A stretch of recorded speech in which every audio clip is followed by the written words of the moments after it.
Hi, everybody. Good afternoon. My name is Lisa Dunn, and I'm somebody who trains speakers. I'm a speaking coach, and today we are going to learn how to build your confidence as a speaker. So, are you ready? Now, when I began like getting ready for this live, I thought, okay, I'll just present like 5 ways to get to build your confidence as a speaker. But I literally have like 10 ways. Okay.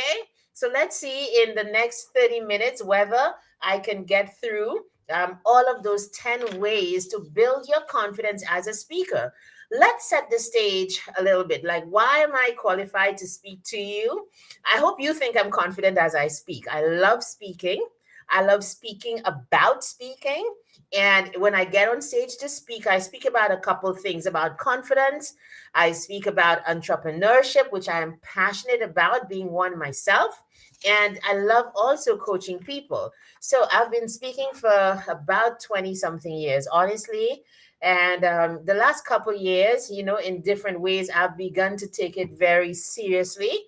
And for that reason, just going through all of the paces of being a speaker who gets paid. And so now I teach it. I do have an upcoming program called Find Your Fire, and the simple premise for that program that begins on the 6th of August is to take you from 0 to 2K. So, this is for people who love speaking or who have something to say and don't even know where to start.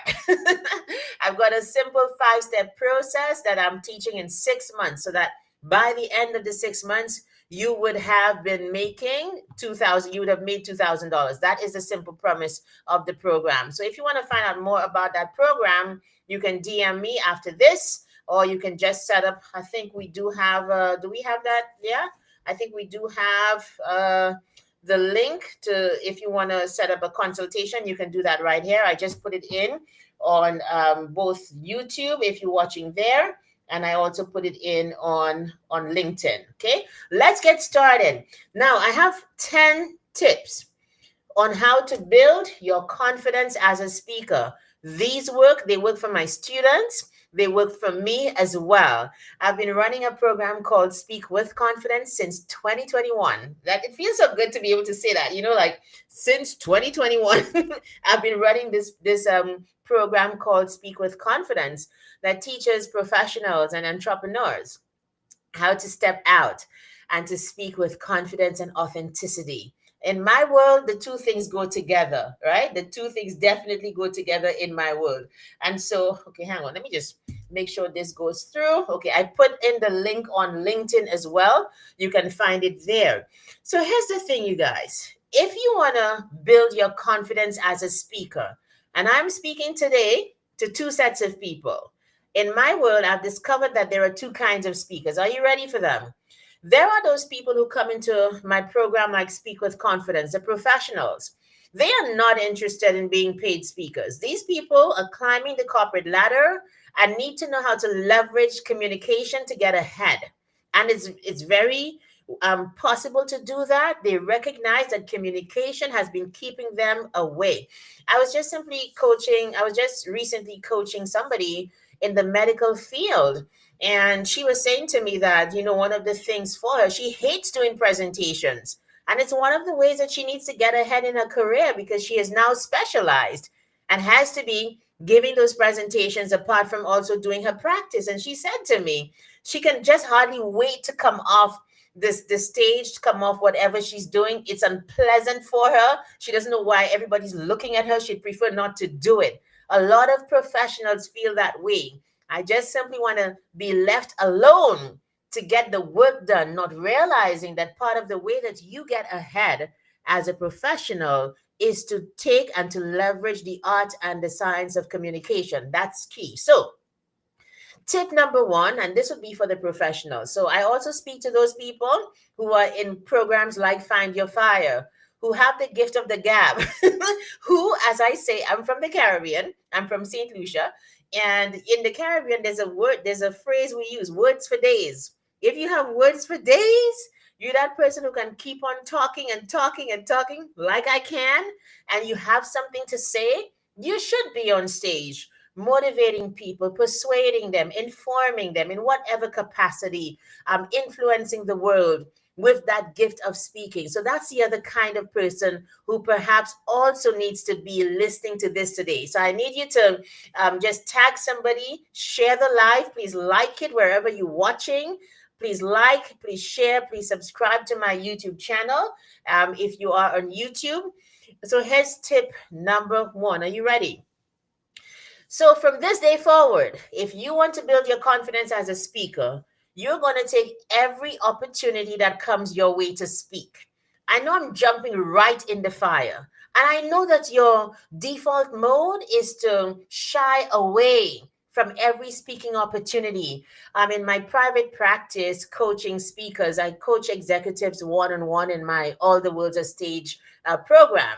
And one of my executives, she's like, well, I think all of my opportunities have dried up now because I have been saying no to people for the longest while.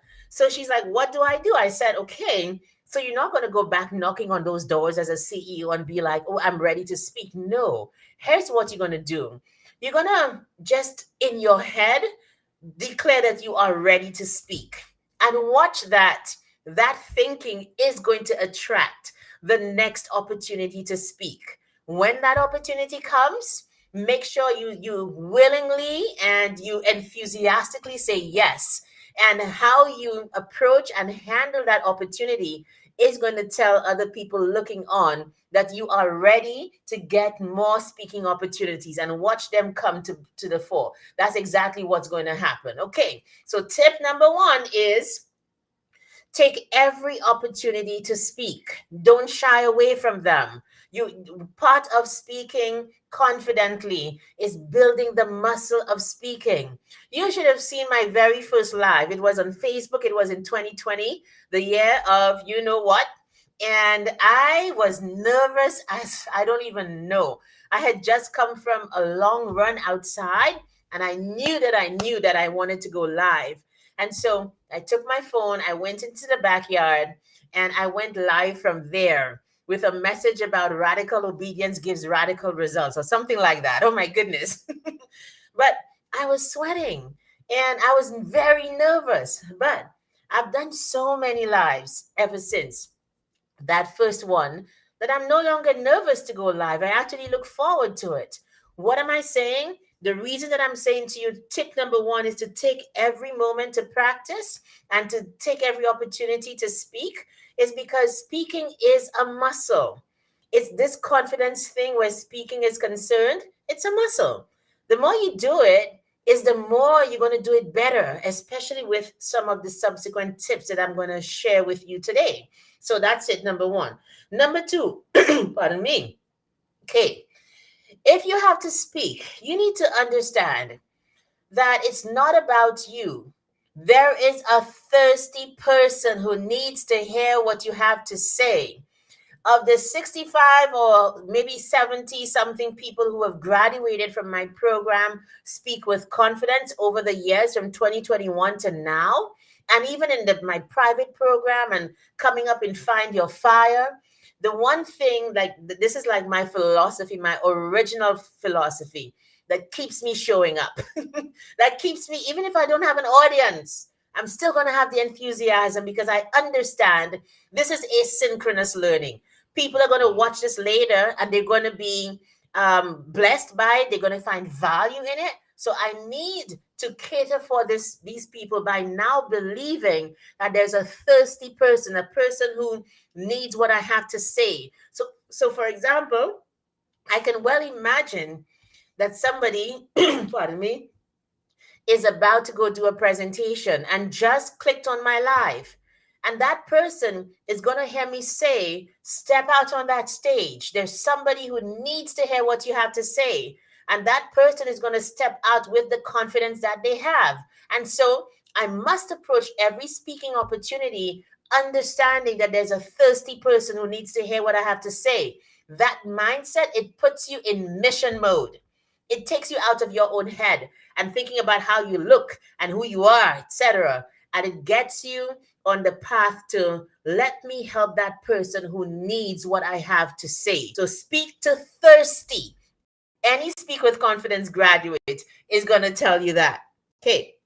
Number three. Now, let's go. So, number three is to focus on your message. Many people, especially in the professional field, in Find Your Fire, my program for people who want to go from 0 to 2K. Remember, we start August 8th, so you can August 6th, so you can just DM me and I'll give you the details. Here's the thing. Many professionals are also very super concerned about, oh my goodness, who's looking? My boss is there. My employees are there, my colleagues are there, that kind of thing. But you need to focus on your message. There are traditionally four reasons that people speak publicly: to inform, to persuade, to entertain, or to inspire. I've literally come upon another reason, which is just to be. Like celebrities and high profile folks who I quote sometimes, these people are not there, they're not doing any work. People just want to see them and be with them and see who they are. So that's a whole different category of speaking and presenting yourself. And I discovered that because when I was doing this with one of my high profile clients, she's like, well, I don't do any of these things. I'm not there to inform or persuade people. And then we discovered, if you're a high profile person, honestly, like, you are just there to be yourself, and that's okay. So here's the thing for the rest of us. Remember to focus on your message. That is tip number three. Focus on the message and you lose some of the self-consciousness of if you were focused on yourself. When I understand, you know what? I'm going to come on this live today. I'm going to give 10 tips that are going to help my people out there to step out and to sound confident when they speak in whatever capacity, from CEO to line staff to employer to employee, all of the things. When I understand that, I prepare myself and I am in a frame of mind to give and to stay on mission. Okay. So, number four, here's another tip for you speaking confidently. It is this: understand, this communication is between human and human. It is not from machine to human being or from machine to machine. Nobody's asking you to be perfect. You understand that you are a human being who is presenting to another human being. This is especially important for people who do cross cultural presentations. For people who sometimes, like me, might be the only person like you in the room. That understanding that I am a human being presenting or speaking to other human beings, it elevates the level of my presentation. It lets me be focused on what matters. It lets me take authority when I need to take authority and be humble and to accept correction or even new ideas when I need to. You are a human being presenting to other human beings. So please go be human. Let's have a little fun. It is Friday afternoon after all. Okay. Here is tip number five on how. So give me a second. This is going to perhaps get a little. All right. I just want to make sure that I'm seeing it properly on LinkedIn. Okay. It's right there. Okay. Here is tip number five: be humble. Be humble. I have this acronym that I put together. I've presented it on LinkedIn somewhere, but I teach it in my Speak with Confidence program and to some extent in all of the other programs and with my individual clients. But I find, like, people take speaking to be, I know there's a prestige to it. Don't get me wrong. Being on stage, you are in a position of authority, maybe even for that hour or whatever, and you have the mic. But there's a humility that comes with serving that I think every speaker needs to appropriate and take responsibility for. Be humble. When I was much younger, I started off life back after I had finished studying. I went back to my country, St. Lucia, and I was one of the youngest lecturers at the community college. And I wasn't too far removed from the age of my students at that time. And I won't ever forget my dean at the time. She was always coaching me. And I asked her a question. Oh, thank you. I asked her the question, like, How do I deal when I don't know something from my students? Because at that time, phones like cell phones and the internet, it was just coming into like coming on stream. And so they would ask me questions and have the answers ready so that if I said anything wrong, but miss, like what's going on? And my dean said something to me I will never forget, and I have employed ever since. She said, you know what? You're just a teacher. You're not supposed to be perfect. And I say that to speakers all the time. You are just a speaker. Nobody asked you to be perfect. The humility comes in knowing that I don't know all the answers, also understanding that if I don't know, I've got a responsibility to be like, to give the best response that I can, and perhaps to follow up with the organizer, with the class, with whoever you're presenting to show that even if I didn't know, I've done due diligence. Okay, there's a reason that you're there. You might not know everything, but I always say to people, don't be afraid to step out and to speak. If you are at a four in your expertise, you can speak to the zeros, the ones, the twos, and the threes. If you are at a two, guess what? There are zeros, ones, and twos who are your thirsty people. So step out and give value because the world needs you. Okay, let me stop for a minute. I have a comment from a LinkedIn user here who says this. Let me just see. That is simple yet profound. When you speak, you are presenting yourself. Oftentimes, self takes a backseat to performance, so speak. Regardless of audience setting or purpose of speaking, self is being presented. Well said. It is. And it is being presented. I hope I am understanding you well. It is being presented, but it is not the main thing. You know, I was thinking about this before I came. I hope I don't run out of time, honestly. This topic excites me. I love speaking, and I love speaking about speaking, and I love coaching speakers. And I hope you get that passion coming through. Here's the thing, right? You know how sometimes a speaking stage is not a runway. What do I mean by that? So whether you are like the most beautiful or most handsome person, that has to be subsumed to your message as a speaker. And it is way more compelling when you see somebody who, in ordinarily, that person should be all maybe caught up in their looks or who they are, their sexuality, and they're not. They're just simply about the message.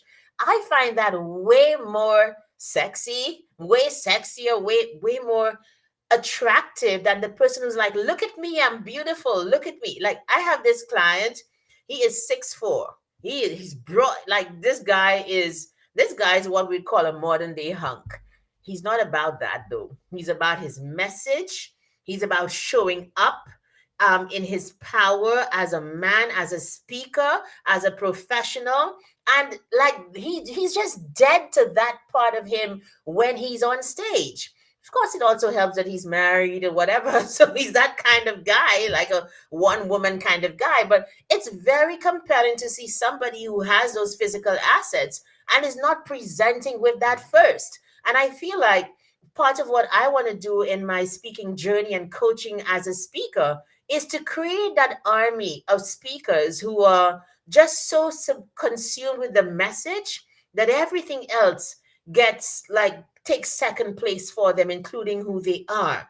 So let's continue. If you're just joining me, make sure to go back and to watch the live from the beginning because I've been given some very simple but powerful tips on how to become a more confident speaker. Here's another one of them. So the last one was to be humble.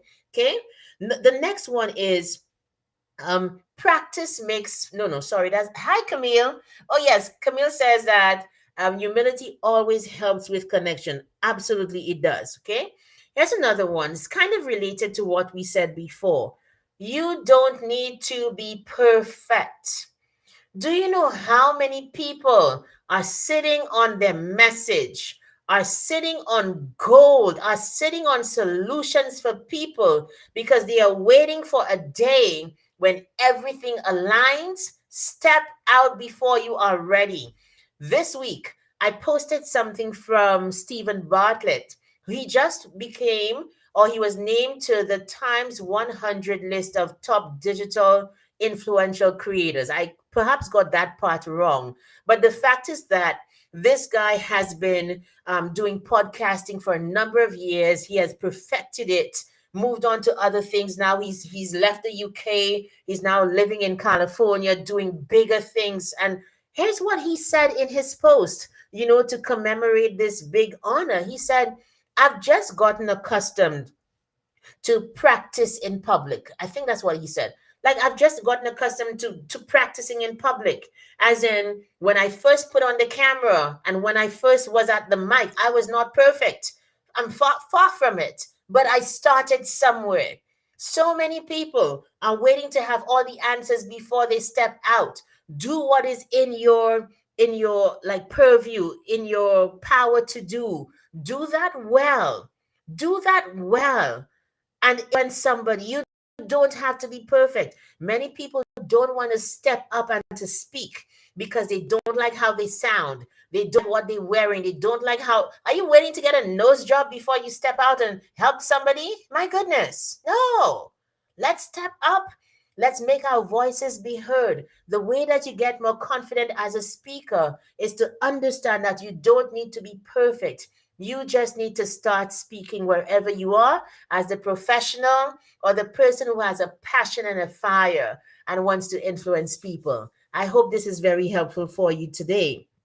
Okay, so here is the next point. I think we said we're not supposed to be perfect. Now, so again, speaking with my client who's in the medical field, she's like, I don't want to do this. This is hard. Why do I have to be standing up and speaking to people? Can you reframe that thought? And I want to be empathetic here.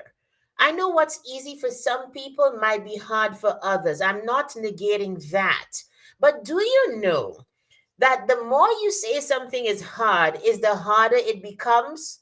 What about you understanding, much like the rest of life, this public speaking life is along a learning curve that when you first start stepping out, much like when you first started learning to drive a car. I don't know about you, but I started learning to drive in the Caribbean.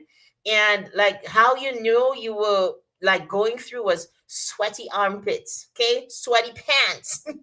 Because the stress of the unfamiliar, the stress of, let's say, even I was coaching a client this week and we're trying to get her into a regular exercise routine. And she's like, I don't even know how I'm going to start because I never get past those first few days when I'm super tired, because she never gets past the learning curve to when it becomes easy and you are energized because you're exercising. It's the same thing with speaking. It will be stressful at first, but if you continue and if you're doing all of the things, it gets easier after a while. So step out and be confident as a speaker. And if you already are that speaker, but you don't like going live or so on, go live. You press against the grain. And it's going to be difficult, I'm telling you. But I mean, I'm testament to it gets easier because yes, I come on here and I give value, but I'm also honing my skills and getting in my reps as a speaker. So it looks easy because I've been doing it a long time. And so you need to reframe this thing about public speaking being hard. No, you're on that curve. So get out there and do it as much as possible. That's very important. Now, I want to channel my inner Alex Hormozy. You guys know this person? Alex Hormozy is just like practical guy. He's on LinkedIn, HORMOZI. He's everywhere, right? And he's always giving the practical advice about confidence, about business, about life. I just love this guy and his wife, right? And there's something he always talks about, that the cure for confidence is proof. He always says that. So, in other words, if you like take a look at what you are presenting, and you could be doing speaking for years, and if you have not done what I'm going to prescribe now, the next point, you're never going to get better.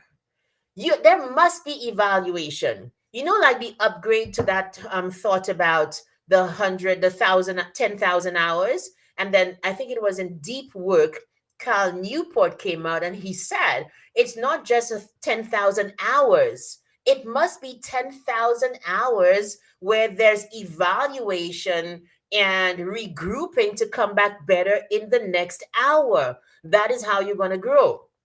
I teach my speakers to do this, to say this. Good point. Reframing. Okay, reframing can lead to resetting and reinvesting. Exactly. Thank you for saying that. So I teach my speakers after every speech, whether it's professional world or you are that paid speaker, here's what you do. You ask yourself three questions. What worked? What didn't work? What will I do better next time? Or what will I do different next time? I want to give you a very practical example of that. So this year I've been doing a lot of conferences and, like those kinds of speaking engagements. And one time, this must have been back in March, perhaps. I was on I did a keynote. All right, well, we all did keynotes. Not sure how that happened. And then there was a panel discussion with every speaker on that panel.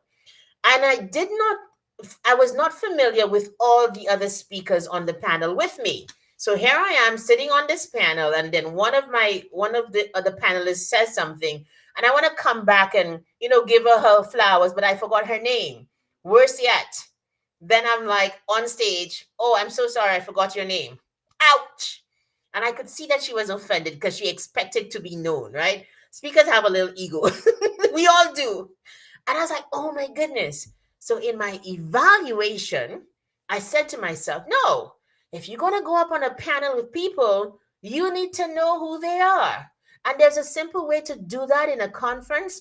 Most conferences, they do have the booklet, they do have the conference material where all the speakers are. So make sure if you're going up on the panel to sit down, you walk with the conference material. And that was in my evaluation. By the next week, I was booked for another conference. And because I had done the evaluation, what worked, what didn't work, what will I do better next time? Lisa was super prepared.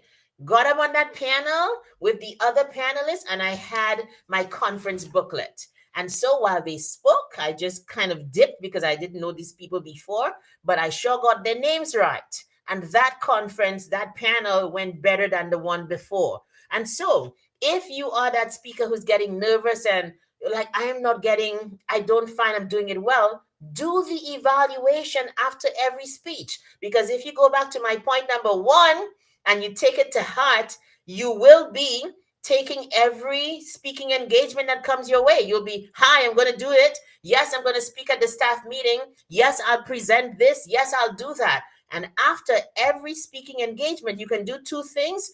You can do the eval yourself. I also have a client, and what he did was he engaged another colleague to give him feedback after every speaking engagement, and that is how he gets better as well. So you can do it yourself and also engage other people to do it. I hope these are helpful because the speaking life is a good life. You get to spread good, right? Whatever things are good, whatever things are great, whatever things are pure, whatever things are positive. Think on those things and spread those things. Let's put it that way. Okay? And so let's move right along. Right. So I would say too, this is point number 9 that we're on because point number 8 was to do your evaluation. Okay. Point number 9 is this: build your thought life. Before every speaking engagement, virtual or otherwise, you guys, okay, I have just a couple more minutes. I was 3 minutes late, so we'll go 3 minutes past the half hour, okay? I want to really stick to time. My thought life is very important as a speaker. I'm thinking before every speech, oh my goodness, I'm going to meet wonderful people. There's a thirsty person who needs to hear what I have to say. I'm also thinking to myself, I'm just a human speaking to other human beings. Here's another thought that I have. I don't care what the audience is. I have nothing missing and nothing broken. Okay? I deserve to be here, right? This thing about imposter syndrome, we'll talk about it some other time because leave that alone, right? You deserve to be here. I'm like, I have something to offer. I'm going to meet great people. I'm going to learn from them. I'm going to stay on mission. I am going to have a good time. There's a phrase from a quote from a public speaking guru called Lael Lowndes, I think it is. And he says, or she, I'm not even sure, but that person says, there are two kinds of people who enter a room: those who enter a room saying, "Here I am," and those who enter the room saying, "There you are." Think about it. When you enter a room, as in, "There you are," I'm focused on the audience. It's not about me. I took care of me. I put on the makeup, I put on a little top, and I took care of that. Made that look presentable. And so now I can afford to enter the room and be on stage, as in, I'm here for my speakers. I'm here for my audience. Sorry, I'm here for my audience members. That's who I'm here for. So you want to be the speaker who just has a deep and rich thought life before you're going to present. People are going to sense it. And there's something that I like to think about as a speaker as well. And we might perhaps end on this note, right? Like, be the iceberg. One of the reasons that I coach speakers with speaking and with life coaching, it's because I recognize that the best speakers, what you see is just the tip of what's going on deeply and powerfully below the surface. Does that make sense? If you are going after that kind of life as a speaker, and I teach that a lot in my Find Your Fire program, to create passionate speakers who have a certain je ne sais quoi, like, who are they? Where are they coming from? How deep do they go? I saw one of my speakers, a high profile person. She recently did an interview. I was so proud because a lot of the inner work that we had been doing, it all came together in one question that was asked of her. And when an answer comes from far, you guys, I don't know how to explain it, but when an answer comes from so deep within you that, oh my goodness, it's the perfect answer for the moment. You want to be that speaker who's having that thought life and doing being in yourself so deeply that what people see on stage is the spectacular tip to an even more spectacular, like, iceberg below the surface. It's deeper still. I want to end here today, and just by recapping some of those tips. I only got to 9, but that's okay. Let me just run through them very quickly. Let me know if this helped. And if you're interested in joining any of my programs, let me know, DM, and there's a wait list for Speak with Confidence that begins in March of next year. But Find Your Fire, we're still accepting people for the August cohort. I'm so excited. You're going to be with me for 6 months at an unbelievable price. The price belies the value, because by the end of those 6 months, you are going to be the speaker. If you have not already, you would have made your first 2K. And that is, if you don't do it, you get your money back. That's it. That's the promise of the program. So here are the tips once more. Take every opportunity to practice. Number 2, understand that you are speaking to a thirsty person. Identify that person either in the audience or in your head and speak to thirsty. Point number 3, focus on your message, not on yourself. Number 4, understand you are doing human to human connection. It's not perfect to perfect. It's not. Or human to perfect. No, you are doing human to human connection. Point number 5, be humble. All right. Point number 6, you don't have to be perfect. Understand that you just need to be effective. Point number 7, public speaking is not hard. Reframe that conversation to understand that you might just be in the hardest part of a learning curve. It gets better with practice. All right. Point number 8 is, oh my goodness, like, now I can't even recognize my own conversation, you guys. You have not been okay. Do your evaluation. There it is. Do your evaluation. What worked, what didn't work, what will I do better next time? Point number 9, and make sure you work on your thought life as a speaker, because what's going on within the surface radiates on stage or even virtually through the screen. It really, really does. Okay, I hope this was helpful. Let me know what you think, and follow me for more like tips on speaking. If you are interested in becoming a speaker who lights up on stage and lights up everybody around him or her, get in touch with me. My Find Your Fire program. It doesn't just begin with how do you say it. We help you with what should you be saying. What's your visceral message that sets you on fire, and then does the same to your audience. Thank you for this has been wonderful. I could go on for days. I literally could. But we're going to end here. Thank you for watching and have a great weekend, everybody. Bye.